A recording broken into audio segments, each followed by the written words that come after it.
صلاة الله سلام الله. Bismillahirrahmanirrahim. Assalamualaikum warahmatullahi wabarakatuh. Alhamdulillah wassalatu wassalamu ala Rasulillah wa ala alihi wa sahbihi wa mawalah wa la hawla wa la quwata illa billahi wa ba'du. Kita masih meneruskan tentang sepak terjang Yahudi ketika Nabi SAW pasca hijrah dari Mekah ke kota Madinah. Kemarin kita sudah jelaskan bagaimana kedengkian, hasad dan kebencian orang-orang Yahudi kepada Rasul kita dan juga para sahabat Muhajirin dan Ansar. Ada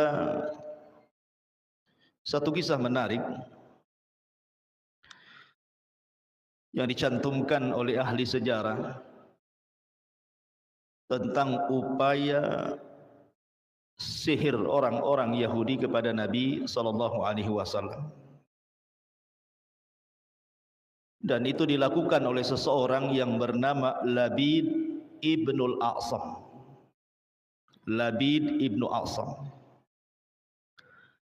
Labid ibnul A'sam ini seorang Yahudi dari kabilah Bani Zurek. Dan kabilah Bani Zurek ini pada dasarnya bukan kabilah Yahudi. Dia kabilah Arab dan masuk pada kabilah Khazraj. Artinya kabilahnya orang-orang Ansar. Tetapi ketika kemudian Islam belum sampai ke kota Madinah dan Yahudi berkembang, kemudian banyak berinteraksi antara kabilah-kabilah kecil dengan kabilah-kabilah besar Yahudi seperti Bani Quraidah, Bani Kunaiko dan Bani Nadir. Sehingga dengan banyak interaksi inilah akhirnya banyak orang-orang Arab yang masuk Yahudi. Mungkin dengan cara pernikahan ataupun bisnis atau yang lainnya. Intinya bahwa banyak terpengaruh orang-orang Arab itu, sebagian mereka kemudian mengikut agama Yahudi. Salah satunya adalah Labid ibnul A'sam ini. Dan Labid ibn A'sam ini masyhur keluarga penyihir. Jadi sangat masyhur di kota Madinah itu di zaman itu bahwa keluarga Labid ibn A'sam ini seorang keluarga penyihir. Bahkan sihirnya dikenal, mungkin bahasa kitanya kesaktiannya melebihi sihir Yahudi sendiri. Walaupun ada yang mengatakan bahwa Labid ibn A'sam ini masuk Islam tetapi menjadi munafik. Kemudian bencinya kepada Rasul karena Nabi SAW menguasai kota Yathrib. Intinya dia seorang Yahudi. Dan nama ketokohan Labid ibn A'sam ini tidak lepas daripada silsilah kelompok-kelompok sesat dalam Islam. Terutama dalam penyimpangan dalam bab nama dan sifat bagi Allah Subhanahu wa taala seperti Jahmiyah, kemudian turunannya Mu'tazilah. Karena kalau kita tahu bahwa pengasas firqah Jahmiyah itu dinisbatkan kepada yang mengasasnya, namanya Jahm ibn Safwan. Di mana Jahm ibn Safwan ini berguru kepada orang namanya Ja'ad ibn Dirham.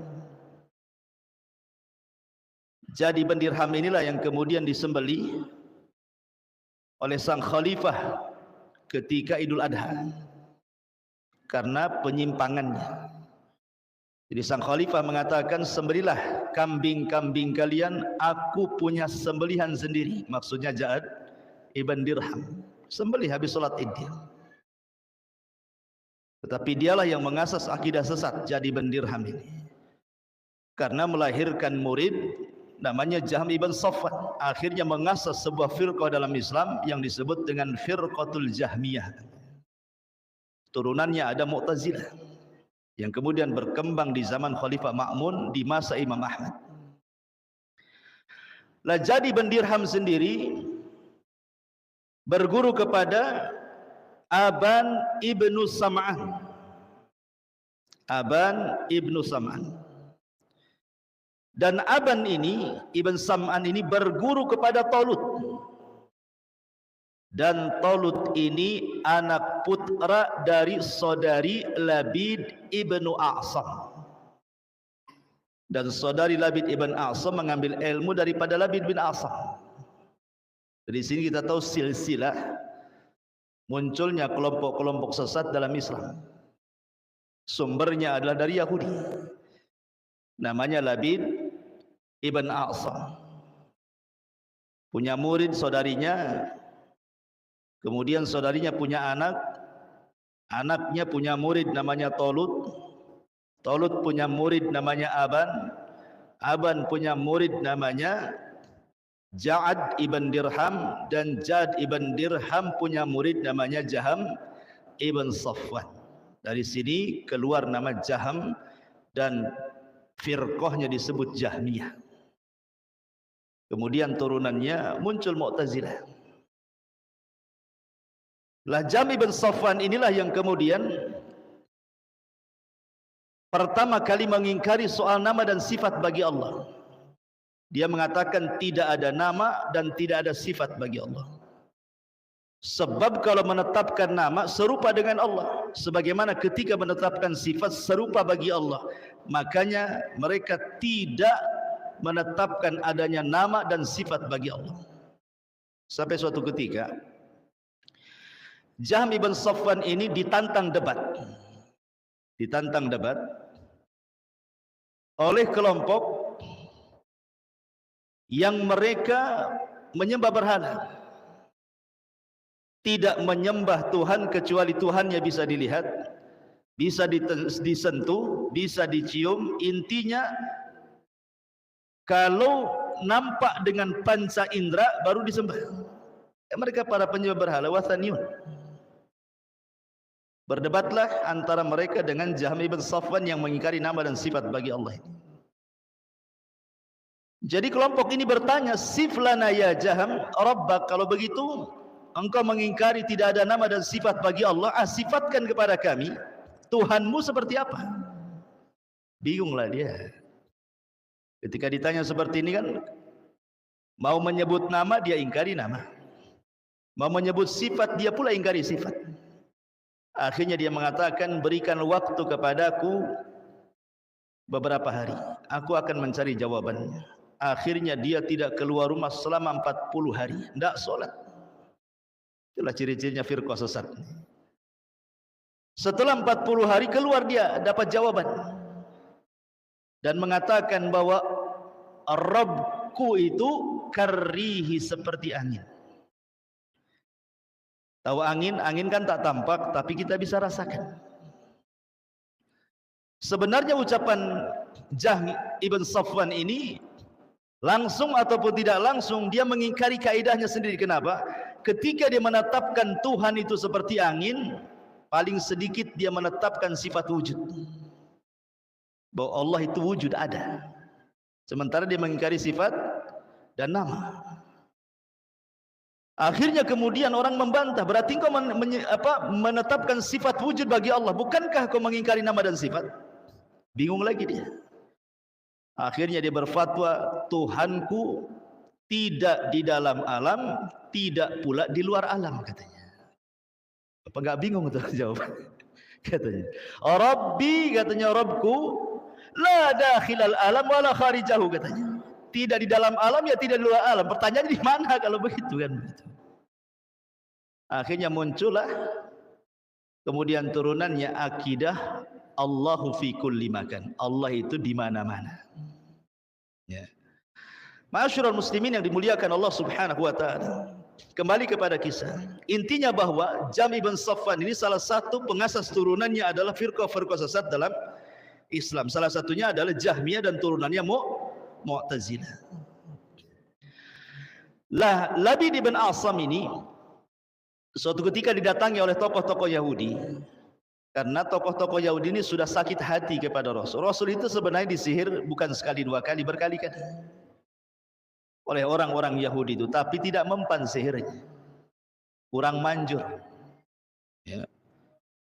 Akhirnya kemudian mereka datang kepada Labid ibn Asam, karena terkenal sihir Arab itu kuat-kuat katanya, padahal seharusnya sihir Yahudi lebih sakti lagi, karena yang pertama kali mempelajari sihir kan orang Yahudi kepada Harut dan Marut. Harusnya kan mereka yang paling paham soal sihirnya. Rupanya sihir mereka tak mempan pula sama Nabi. Makanya kemudian meminta kepada Labid ibn Asam supaya menyihir Nabi. Tentu Labid ibn Asam meminta imbalan. Apa imbalannya? Karena tukang-tukang sihir itu kan harus berbisnis dengan jin. Minimalnya jin dapat keuntungan dengan kehormatan, di mana dukunnya sujud kepada dia, sementara dukun-dukun itu mendapatkan keuntungan materi kan.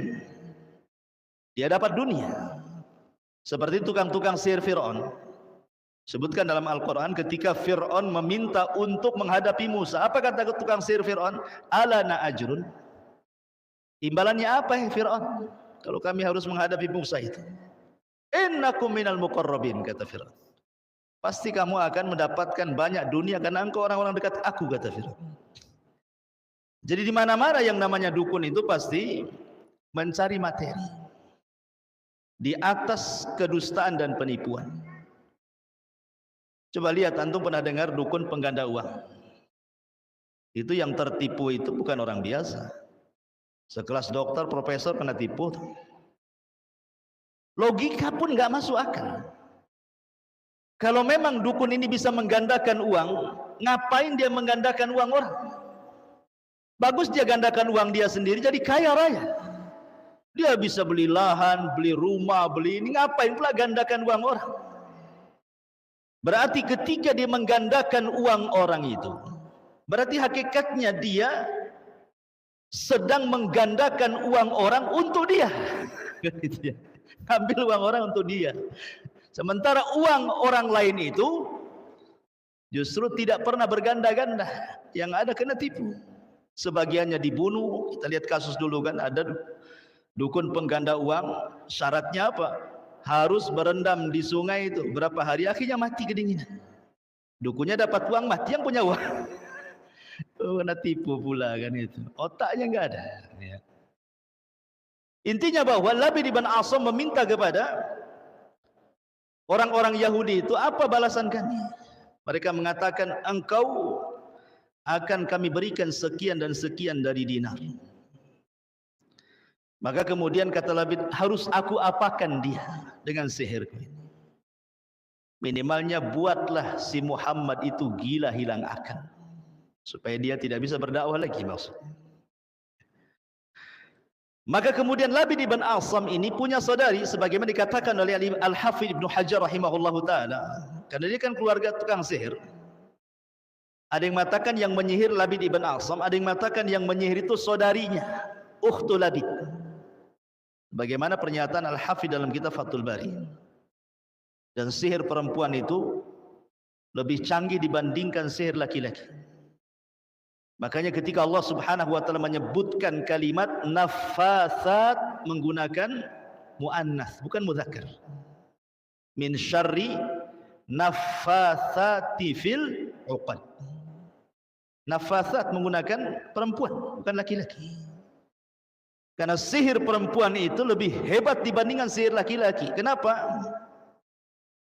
Pertama, karena wanita itu naqisatu aqlin, akalnya kurang. Dia kalau sudah menjadi penyihir itu totalitas, betul-betul menghambakan diri kepada setan. Karena wanita tidak punya akal, akalnya kurang. Yang kedua, naqisatud din, juga kurang agamanya. Waktu haid dia tidak sholat, dia tidak puasa, dan begitu seterusnya. Dua sebab inilah yang menjadikan kenapa tukang-tukang sihir perempuan lebih jago dibandingkan tukang sihir laki-laki. Jadi ada yang mengatakan bahwa Labid ini bekerja sama dengan ukhtu Labid, dengan saudari Labid ini, dan diutus untuk mengambil, mencuri sisir dan juga rambut Nabi yang terikat di sisir itu. Ya, akhirnya bagaimana caranya ini saudari Labid ini mengambil sisir Nabi? Diambil dari rumah-rumah istri-istrinya. Berhasillah kemudian Labid ibn A'sam ini memerintahkan saudarinya untuk mengambil sisir yang terlilit padanya rambut-rambut Nabi SAW. Mushtun wa musyatah.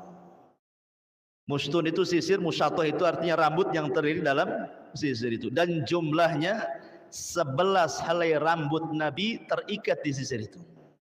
Untuk apa? Untuk dijadikan bukhul. Dari sini bahwa sihir yang paling bahaya itu kalau penyihirnya menggunakan bukhul.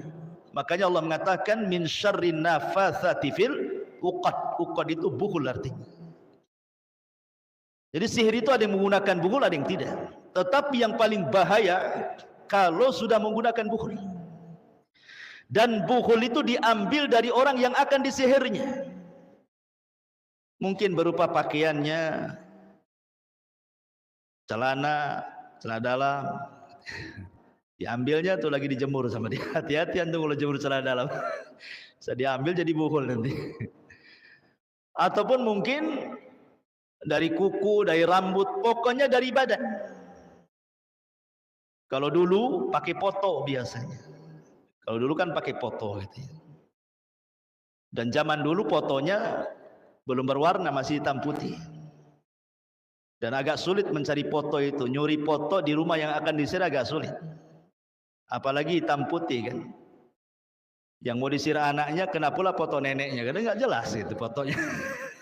Kan itu ya. Orang dulu kan susah mau nyihir itu. Kalau sekarang nyihir senang saja. Apa Facebooknya? Ada gambar dia semua tuh. Tinggal disihir saja kan gitu ya. Ada semua di Facebooknya itu. Lagi gambar lagi selfie dia. Ya. Kemudian di Instagramnya gambar dia semua tuh yang sedang selfie. Sekarang kalau mau nyihir senang, nggak perlu kita nyuri foto di rumahnya. Tengok saja aplikasi Facebooknya, gambar dia semua tuh. Tetapi justru handphone jauh lebih sakti dibandingkan ilmunya tukang sihir. Kalau dulu mau membuat retak rumah tangga itu harus datang ke dukun. Ya. Sekarang antum perlu duit beli handphone, kasih kartu kad, kasih pulsa, minta nomor telepon yang akan disihir, SMS saja. Sayang, kebaca sama istrinya ngamuk tuh. Jadi sekarang sihirnya lebih canggih lagi. Sekarang sihirnya bukan manual, ya. Sihirnya itu sudah digital. Baik, kembali. Akhirnya kemudian saudari Ukhtu ibn Labid ini berhasil mengambil mushtun wal musyatah tadi. Itulah yang kemudian dijadikan bukhul dan diletakkan di sumur yang dekat dengan Masjid Nabawi, namanya Sumur Darwan. Di Sumur Darwan itulah diletakkan bukhulnya oleh Labid ibn A'sam. Kemudian mulailah mereka, keluarga Labid ini mempraktikkan sihir. Subhanallah. Semua sudah dicatat oleh takdir Allah Subhanahu wa taala. Nabi terkena sihir. Nabi terkena sihir. Dan tersihirnya Nabi SAW cukup lama, 6 bulan. Bayangkan, Rasul terkena sihir sampai 6 bulan. Dijelaskan dalam sebuah hadis yang dikeluarkan Al-Imam Hakim dan juga Abu Ya'la yang disahihkan oleh Syekh Nasiruddin Al-Albani rahimahullahu ta'ala, ataupun juga yang masyhur, yang jelas-jelas ya, riwayat Bukhari dan Muslim. Ingat bahwa tersihirnya Nabi SAW tercatat dalam Sahih Bukhari dan tercatat dalam Sahih Muslim. Bukan hanya tercatat di kitab-kitab sunan-sunan, tidak. Artinya kalau sudah tercatat dalam Sahih Bukhari dan Muslim, kita tidak syak lagi tentang kesahihannya. Bahwa Bukhari dan Muslim adalah hadis tersahih setelah Al-Quran. Karena ada orang-orang dari kalangan ahli kalam dan falasifah, ahli filsafat, mereka berusaha mengingkari tentang hadis tersihirnya Nabi.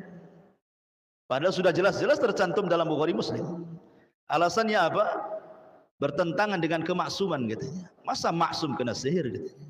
Bukankah Rasul maksum terjaga? Kok kena sihir pula katanya? Sehingga kemudian dengan akal mereka berusaha untuk membatalkan kesohihan nas.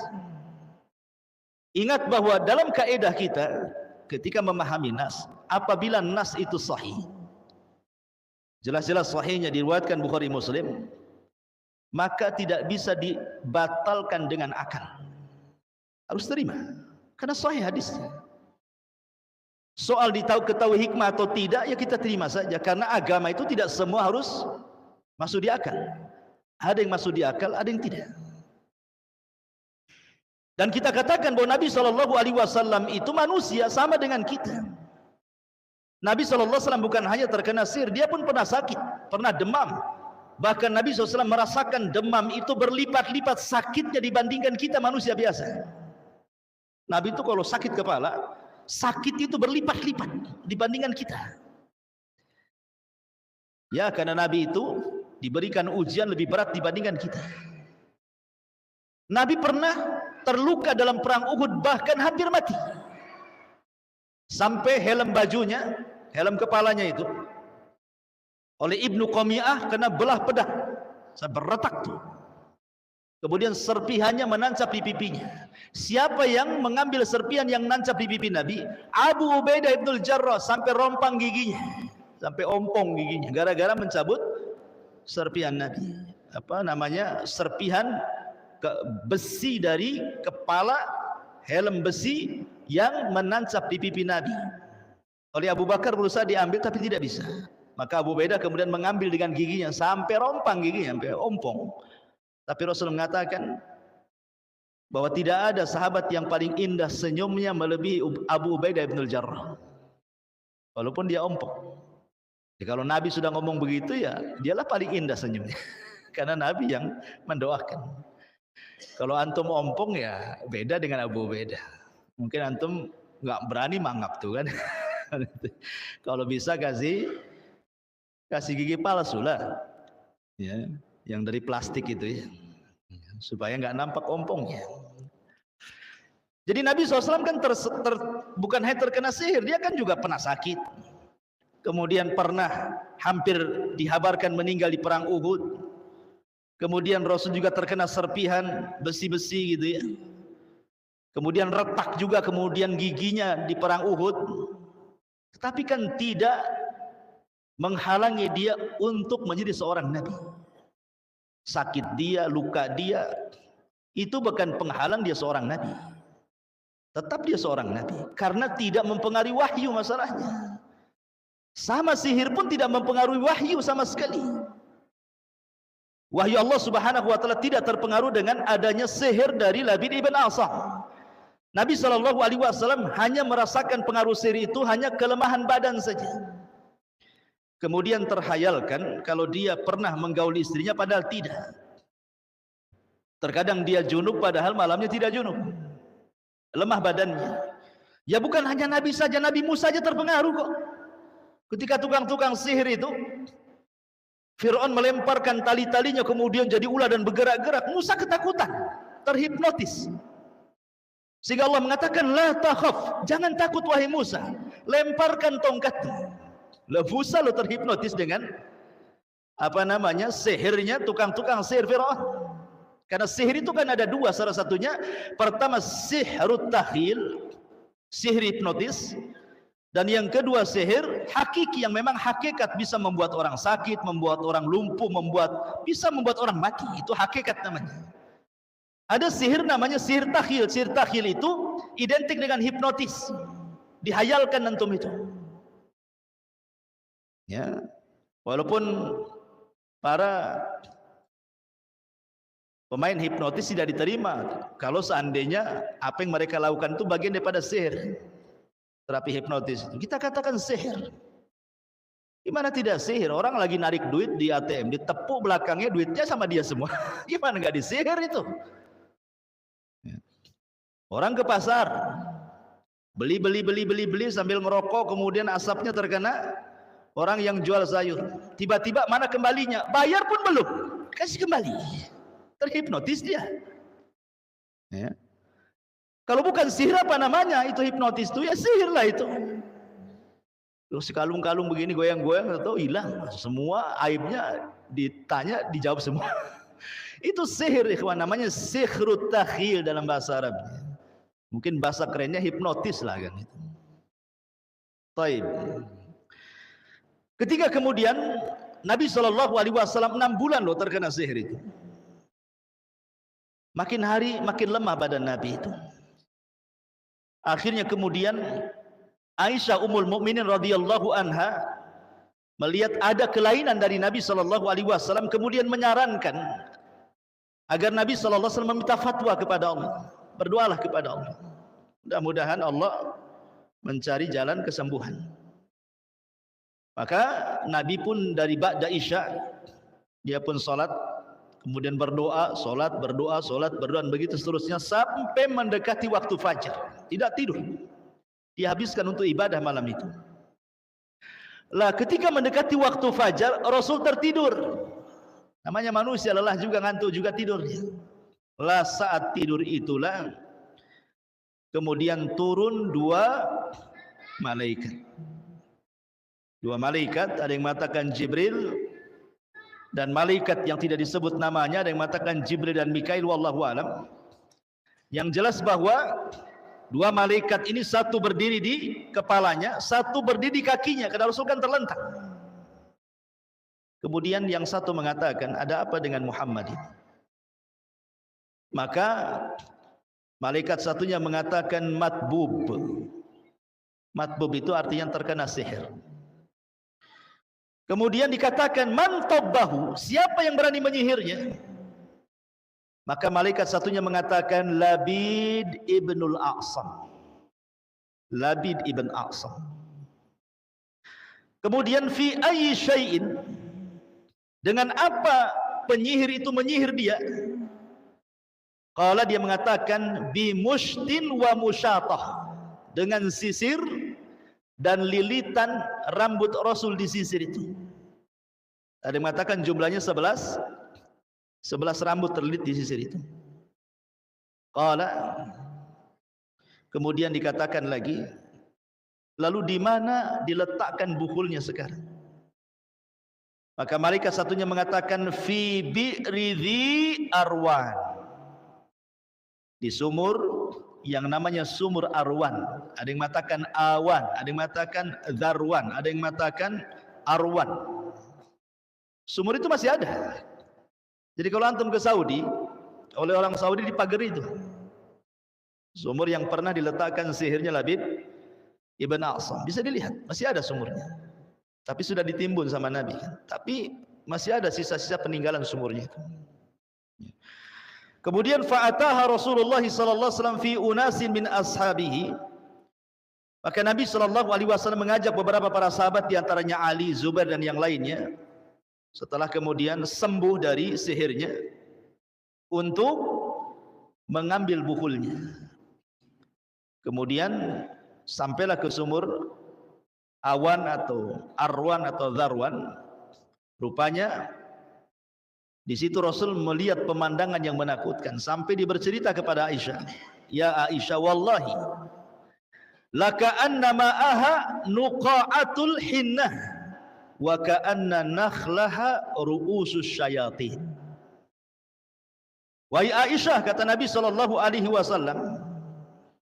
demi Allah seakan-akan airnya seperti sari pacar, dan seakan-akan pohon kurmanya seperti kepala-kepala setan. Jadi sumur yang diletakkan bukul itu menakutkan sumur itu. Sampai Ali radhiyallahu an kemudian menawarkan diri untuk turun ke sumur itu mengambil bukulnya, tapi Rasul mengatakan jangan sampai keburukannya menyebar, sebaiknya timbun saja sumur itu. Akhirnya kemudian sumur itu pun ditimbun. Dan hilanglah sihir Nabi SAW. Bagaimana caranya Nabi SAW bila hilang sihirnya? Jadi ketika malaikat ini turun kepada Nabi Shallallahu Alaihi Wasallam dan tahu Rasul tersihir, maka dua malaikat ini meruqyah Rasul dengan membacakan dua surat yang disebut dengan muawwidhataini, dua surat perlindungan, Qul a'udzu birabbin nas dan Qul a'udzu birabbil falaq. Kalau antum gabungkan dua surat ini, An-Nas dan Al-Falaq, maka jumlah ayatnya 11, sesuai dengan jumlah buhur rambut Rasul yang ada di sisir Nabi itu. Jadi setiap dibacakan satu ayat Qul a'udzu birabbin nas, rontoklah satu buhul di sisir itu, satu rambutnya.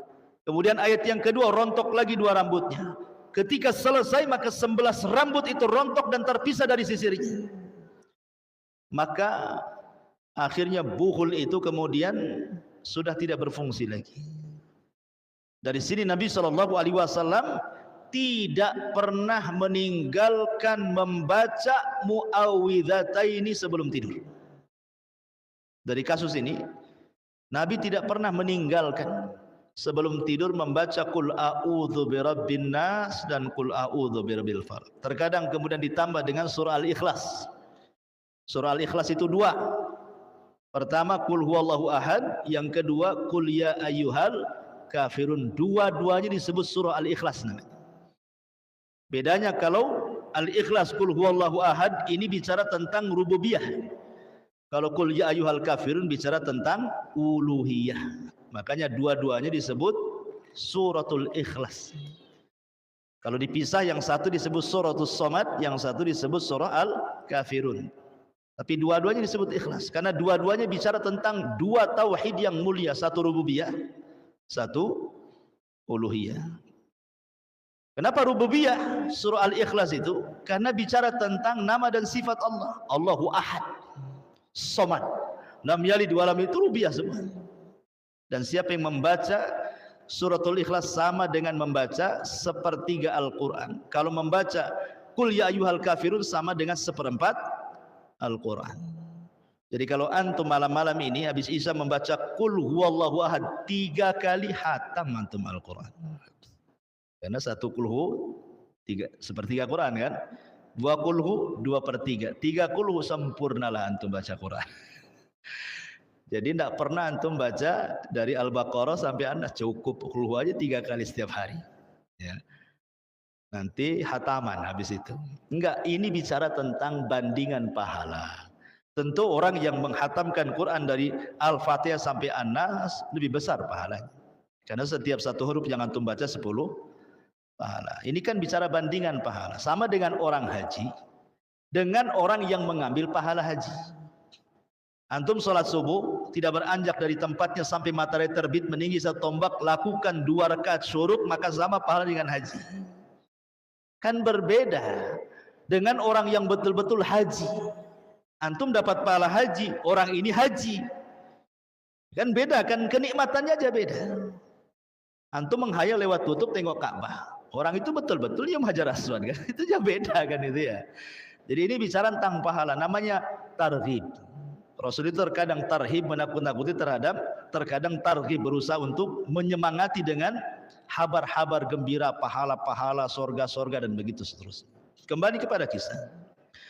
Jadi akhirnya kemudian Nabi Shallallahu Alaihi Wasallam setelah memusnahkan bukhul itu, maka Nabi Shallallahu Alaihi Wasallam kemudian ditanya oleh para sahabat, karena Rasul tidak membalas. Sudah tahu siapa yang menyihirnya, inisialnya sudah tahu, namanya Labid ibn A'sam, tapi Rasul tidak membalas. Kalau kita kan belum tahu inisialnya sudah suudon kan. Paling yang menyihir ini orang depan ini katanya. Dari mana antum tahu yang depan? Atau orang belakang? Atau samping kiri kanan? Itu suudon namanya. Setan itu ya, takhris ya, membuat perpecahan. Lah ketika ditanya kenapa dia tidak membalas, padahal sudah jelas disihir kan. Nabi SAW mengatakan, saya takut akan terjadi fitnah. Karena ketika itu di Madinah, Nabi masih terikat dengan orang-orang Yahudi itu perjanjian piagam Madinah. Jadi supaya jangan kemudian, apalagi Labid bin A'sam seorang tokoh dari Bani Zurek, nanti terjadi perang. Maka Rasul takut fitnah. Sama ini kasusnya ketika Nabi SAW diracun oleh seorang wanita Yahudi namanya Zainab bintu Al-Harith. Rasul itu perang bersama Yahudi berapa kali? 4 kali. Satu, melawan Bani Quraiko. Terusirlah Bani Quraiko dari Madinah. Kemudian melawan Bani Nadir. Kenapa Rasul memerangi Bani Nadir dan mengusir dari Madinah? Karena Bani Nadir mau ightial, membunuh Nabi dengan cara licik. Kemudian setelah itu menyerang Bani Quraidah. Kenapa Bani Quraidah diserang? Karena dia kemudian berkongsi untuk mengusir Madinah, mengusir Rasul di Madinah dalam perang Ahzab.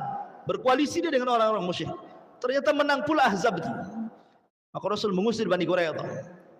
Sehingga mereka kemudian sebagiannya sampai ke perbatasan Syam dan sebagiannya mereka kemudian berkumpul di Khaybar. Maka perang yang terakhir melawan orang-orang Yahudi itu di Khaybar. Maka perangnya perang Khaybar. Itulah terakhir melawan orang Yahudi di Khaybar. Dan Rasul menang. Padahal Khaybar itu penghasil kurma terbesar di Madinah. Rasul berhasil menguasai Khaybar. Sehingga dikuasainya Khaybar itulah banyak orang yang kemudian dari kalangan Yahudi benci dengan Nabi. Bagaimana caranya kemudian membunuh Nabi? Tapi mereka tidak bisa karena tidak punya kekuatan. Akhirnya mereka merencanakan untuk menuang racun. Pura-pura mereka mengundang Rasul makan-makan. Zainab sempat bertanya, makanan apa yang disukai Muhammad itu? Oh, paha daging kambing. Itu kesukaan Nabi. Jadi antum kalau makan tengkleng minta pahanya. Itu daging kesukaan Nabi. Kesukaan Nabi maksudnya pahanya.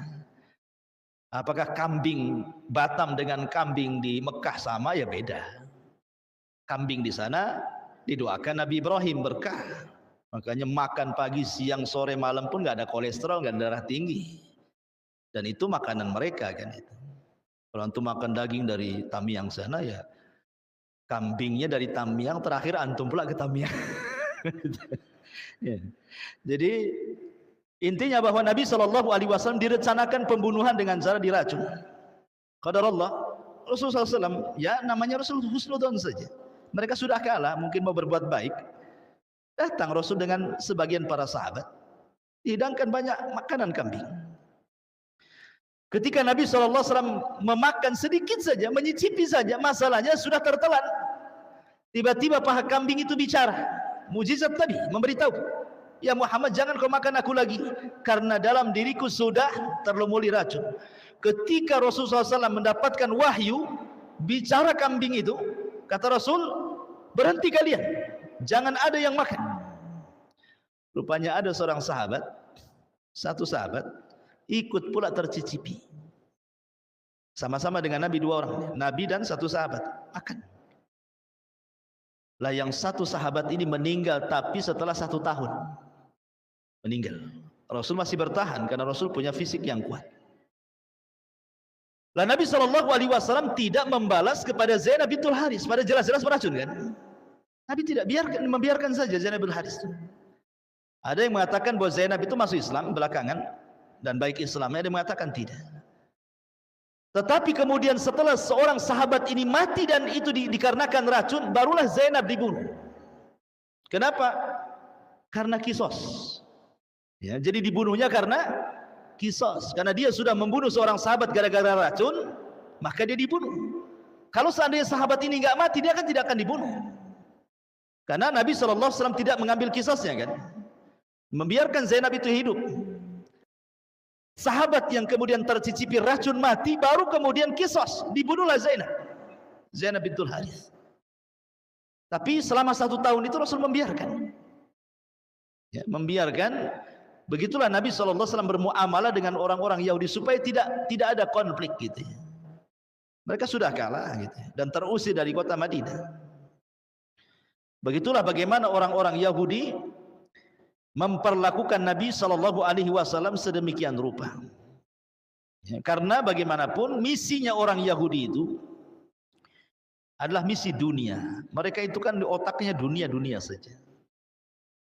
Ketika kemudian diserukan kepada mereka agama yang benar yang sudah tercantum dalam Taurat dan juga kitab-kitab yang mereka baca. Mereka berpikir kalau seandainya Muhammad yang menguasai mereka, maka habislah bisnis-bisnis mereka, pasar-pasar mereka, uang-uang mereka. Itu pikirnya mereka seperti itu. Seolah-olah Islam itu kalau menguasai, habis mereka itu. Seolah seperti itu. Pada Islam tidak demikian. Islam tidak pernah mengambil hak orang. Ya. Kenapa kemudian orang-orang Yahudi terpikir seperti itu? Ya tadi, karena Al-Quran mengatakan la tajidannahum ahrasan nasi ala hayatin wa minal ladina asyraku yawaddu ahaduhum law yu'ammaru alfa sanatin wa ma huwa bimuzzahzihi minal adzabi an yu'ammar wallahu basirum bima ya'malun. Dan sungguh engkau akan mendapati mereka, maksudnya orang-orang Yahudi, manusia yang paling rakus kepada kehidupan dunia, melebihi orang-orang musyrik. Ingat suatu ketika sebuah hadis yang disahihkan oleh Syekh Nasiruddin Al-Albani rahimahullahu taala. Nabi ini pulang perang. Tiba-tiba kemudian kehabisan bekal, makanannya habis, minumannya habis. Tiba-tiba kemudian Nabi SAW bertamu kepada seorang nenek Yahudi yang berada di perbatasan Madinah. Karena udah habis makanannya, habis minumannya, di padang pasir bisa mati kan begitu. Makanya singgah ingin bertamu supaya ya bisa makan, bisa minum kan gitu. Dan Nabi SAW tidak pernah melupakan kebaikan siapapun yang berbuat baik kepadanya, hatta orang kafir sekalipun. Maka Abu Musa Al-Ash'ari radhiyallahu anhu yang menceritakan kisah ini mengatakan ketika Nabi SAW betul-betul dihormati sama wanita tua Yahudi ini dalam rangka jazaul ihsan ilal ihsan, balasan kebaikan dengan kebaikan. Jadi Nabi SAW bertanya kepada wanita ini, nanti sepulangnya aku ke Madinah, kira-kira apa yang kau kehendaki kami kirim. Wahai nenek, sebutkan saja, kau sudah berbuat baik kepada kami, ngasih makan, ngasih minum, ngasih tempat. Kira-kira kalau kami sudah pulang ke Madinah, apa yang kau kehendaki? Nanti kami kirim saja. Kata wanita ini mengatakan, faqala naqatun, berilah aku seekor unta supaya aku punya kendaraan. Karena di zaman itu kan kendaraan pakai unta. Ya. Kemudian kata Nabi SAW, apa lagi? Kata wanita ini, berikan kepadaku kalban yahrusu ghanami, anjing untuk merawat kambing-kambingku supaya jangan diterkam serigala. Kemudian apa lagi? Berikan kepadaku jariyah, budak wanita supaya dia menjadi pembantuku. Kemudian apa lagi? Ya Allah, enggak berhenti permintaannya. Hanya ngasih makan, ngasih minum, ngasih tempat. Ketika Rasul ingin membalas kebaikan, kira-kira apa balasannya? Disebutkan semuanya. Ibaratnya saya bertamu kepada antum 3 hari. Jadi anak ngomong, sebagai balasannya nih, karena antum sudah ngasih makan, ngasih minum, ngasih tempat tinggal 3 hari, kalau saya pulang ke Jawa Barat, kira-kira mau apa antum? Saya mau Fortuner Ustaz 1. Ya kan? Apa lagi? Gitu ya. Oh kalau bisa rumah saya renovasi nih, tak ada duit, renovasi. Apalagi nggak berhenti. Jadi Nabi SAW heran, orang ini tamak sekali, lobak sekali gitu ya hidupnya. Kata Nabi SAW, wahai nenek, a'ajazti ka'ajuzi Bani Israel, lemahkah engkau wahai nenek untuk seperti seorang nenek di zaman Bani Israel gitu. Sahabat bertanya, Rasul, apa maksudmu nenek di zaman Bani Israel itu? Rasul cerita. Dulu kata Nabi SAW, Inna Musa lamma sara bi Bani Israel min Misra dhallu tariq. Dulu Nabi Musa ketika membawa Bani Israel dari Mesir menuju tanah perjanjian Palestina, nyasar di tengah jalan, tidak tahu jalan. Dulu gak ada kompas, apalagi Google Map. Nyasar. Sehingga kemudian ulama orang-orang yang berakal, murid-murid pilihannya Musa mengatakan, oh jangan-jangan karena kita tidak melaksanakan wasiatnya Nabi Yusuf. Kata Musa, aku tidak ingat apa ya. Mereka mengatakan Nabi Yusuf sebelum meninggal Dia berwasiat agar jasadnya jangan dikubur di Mesir, tetapi kuburlah di Palestina. Oh, boleh jadi mungkin gara-gara itu kita tersesat karena tidak membawa jasadnya Nabi Yusuf. Dan ingat, jasadnya para nabi itu tidak pernah dimakan tanah ya, walaupun dikubur lama-lama pun. Seandainya Allah takdirkan ada orang yang menggali di kuburan Nabi, walaupun sudah 4 abad yang silam, 14 abad yang silam, Nabi itu tidak akan berubah ketika meninggal sampai hari ini. Tapi kan tidak boleh haram menggali kuburan Nabi. Kalau seandainya digali, maka jasadnya para nabi tidak akan rusak dimakan tanah. Ya. Makanya Nabi Yusuf alaihi salatu wasalam jasadnya masih utuh.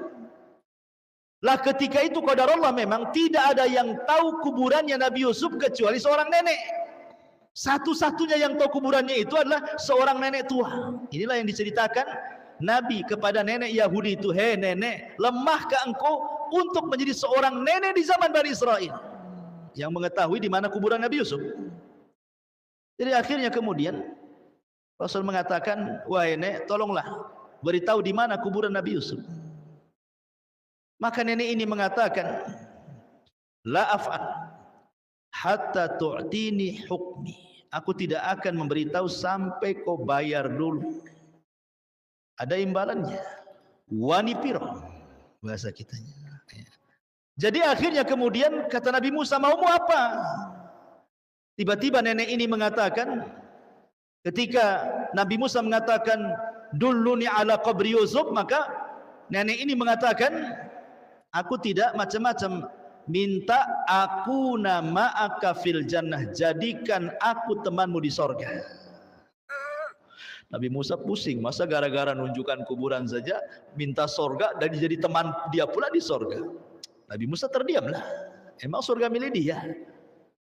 Allah kirim malaikat, dan malaikat mengatakan kepada Nabi Musa, "Ya Musa, Allah sudah mengabulkan permintaan wanita itu."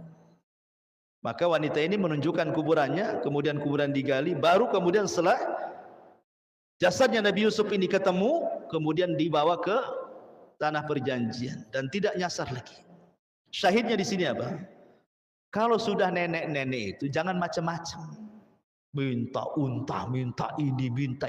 Tengok nih nenek zaman Bani Israel, minta sorga gitu maksudnya gitu loh. Ya. Udah tua kok macam-macam gitu loh. Nah, Rasul itu mengatakan, lihat bagaimana orang Yahudi itu enggak kenal tua, enggak kenal muda, enggak kenal kaya, enggak kenal miskin. Pokoknya mereka dengan dunia itu cinta sekali. Kalau bisa 1000 tahun mereka itu jangan mati, ya kan? Padahal mereka mengklaim bahwa sorga itu milik mereka. Kalaupun harus masuk neraka 3 hari saja katanya, atau 40 hari paling lama. Makanya Allah mengatakan, "Loh, kalau kalian memang penduduk sorga, kenapa tidak berangan-angan mati saja?" Malah pengen hidup 1000 tahun pula. Berarti sebenarnya kalian juga merasakan bahwa kalian itu bukan ahli sorga. Kalau bisa jangan mati. Ya, itulah orang-orang Yahudi. Wallahu a'lam bishawab. Dan manfaatnya, subhanakallahumma bihamdika asyhadu an la ilaha illa anta astaghfiruka wa atubu ilaik. Allahu ta'ala alam. Assalamualaikum warahmatullahi wabarakatuh.